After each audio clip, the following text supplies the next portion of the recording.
جس طرح ایک مولوی اگلے دن 40واں صاحب کر رہا تھا. ضروری ہے سر. اصل بات پتہ کیا ہے، یہ جو 40 کا عدد ہے نا، بے شک اسے سمجھنا پڑے گا. کیوں؟ کس لیے؟ کہ یہ 40 کا عدد ہی کیا ہے. کیا بات، کیا بات. یہ جو 40 کا عدد ہے نا، یہ عدد تمام ہے. جب یہ کافر اس کی مخالفت کر رہے تھے نا، وہ ایسے نہیں کر رہے تھے. عدد تمام ہے. عدد تمام ہے. کافر بھی اس قسم کی باتیں کرتے تھے. واہ واہ. آپ کہیں گے وہ کیسے، تھوڑا سا بات کھولیے. کیا بات ہے لاؤں صاحب. رکو ذرا، صبر کرو. حضرت سیدنا آدم علیہ الصلوۃ والسلام آپ کو پیدا کرنے کے لیے، بنانے کے لیے، تخلیق فرمانے کے لیے جب مٹی منگوائی گئی تھی نا، تو وہ جہاں آج خانہ کعبہ ہے یہاں سے منگوائی گئی تھی، اور یہ جگہ سب سے نورانی تھی اس وقت. سبحان. نورانی مٹی تھی، یہ بھی یاد رہے. کیا بات. اچھا، جب جنت کے پانیوں سے اس کا خمیر تیار ہوا نا، تو اللہ نے فرمایا یہیں پر اس کو رکھ دیا جائے. دو روایتیں، ایک روایت میں ہے 40 سال اور ایک میں ہے 40 دن اللہ نے اس خمیر پر بارش برسائی تھی جس سے آدم علیہ السلام نے پیدا ہونا تھا. تو یہ 40واں تو آدم اور آدمی اس کی ابتدا میں ہے. واہ واہ. 40 دن بارش برسائی گئی تھی. یہ وہی ہے جی. 10 جمع 1 11، 15 منفی 4 11،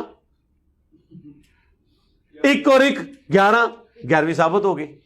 ہاں ہاں ہاں، یہ اور یہاں پر ہاں مفسرین کرام نے لکھا ہے، یہ بڑی گہری بات ہے. کیا بات ہے. پہلا پارہ تخلیق آدم چوتھے رکوع میں آپ پڑھ کے دیکھ لیں، مفسرین کرام نے لکھا ہے کہ جو 40 سال تھے یا 40 دن تھے. 40 دن والا قول زیادہ نے کیا ہے. 39 دن غم کی بارش برسائی تھی، 1 دن خوشی کی بارش برسی تھی. کس غیر محسوس طریقے سے انہوں نے امت کا جنازہ نکالا. جتنے نبی دنیا میں جلوہ گر ہوئے ہیں نا، انہوں نے 40 سال کی عمر میں اعلان نبوت فرمایا. حضرت عیسیٰ علیہ نبینا علیہ الصلوۃ والسلام 3 دن میں اعلان کر دیا تھا کہ میں نبی ہوں، لیکن باقاعدہ جو تبلیغ کا دور شروع ہوا تھا وہ 40 سال کی عمر میں ہوا. دسو جی کتنے لکھی، پوچھو مولویوں نو. تو یہ 40واں نبیوں کے ساتھ بھی نسبت رکھتا ہے. کیا بات ہے. یہ ساری ایکٹیویٹیز جو ہے نا دین کے اندر خود سے انہوں نے انجیکٹ کی ہیں، اس کی کوئی دلیل موجود نہیں ہے. یہ 40واں کوئی عام نہیں ہے یار، یہ 40 کی بڑی پرانی ہسٹری ہے. اچھا، جب نبی پاک صلی اللہ علیہ وسلم نے اعلان نبوت فرمایا تو عمر کتنی تھی؟ 40 سال تھی. سبحان. اچھا، پھر جب کلمہ پڑھایا تو پہلے 6 سالوں میں 39 بندے اور 11 عورتیں مسلمان. 40واں نہیں ہو رہا تھا. کافروں کو پتا تھا عدد تمام جس دن ہو گیا مسلمان مضبوط ہو جائیں گے.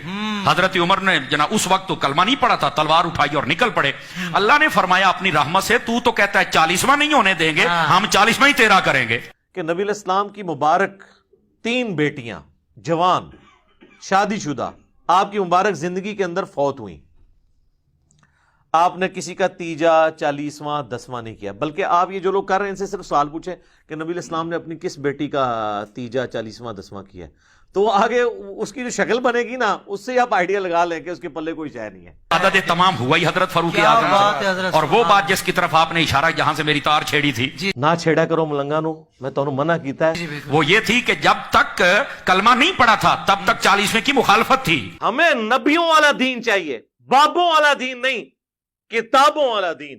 40ویں کے مخالفت کرنے والے ذرا اپنا تعین کریں کہ سب میں کھڑے ہیں. تو نال لے کے جا رہے ہوں گے تو میں بھی پیچھے ہی تکا مار رہا ہوں گا. جب مسلمان ہو گیا تو پھر 40واں ہوا ہی آپ کا تھا. کیا کہنے لگا. اس طرح کی ایکٹیویٹیز کو نبی علیہ السلام نے ایک جملے سے ہی ختم کر دی. اس کے نبی علیہ السلام جب کبھی بھی خطبہ دیتے تو فرماتے اما بعد فإن خیر الحدیث کتاب اللہ وخیر الہدی ہدی محمد صلی اللہ علیہ وآلہ وسلم وشر الامور محدثاتها وكل محدثۃ بدعہ وكل بدعۃ ضلالہ وكل ضلالۃ فی النار.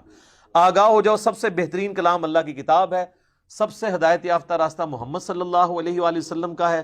بدترین کام وہ ہیں دین میں جو خود سے داخل کیے جائیں. اس طرح کے تمام کام بدعتیں ہیں، تمام بدعتیں گمراہیاں ہیں، اور تمام گمراہیاں جہنم میں لے جانے والی ہیں. اللہم اجرنا من النار، آمین.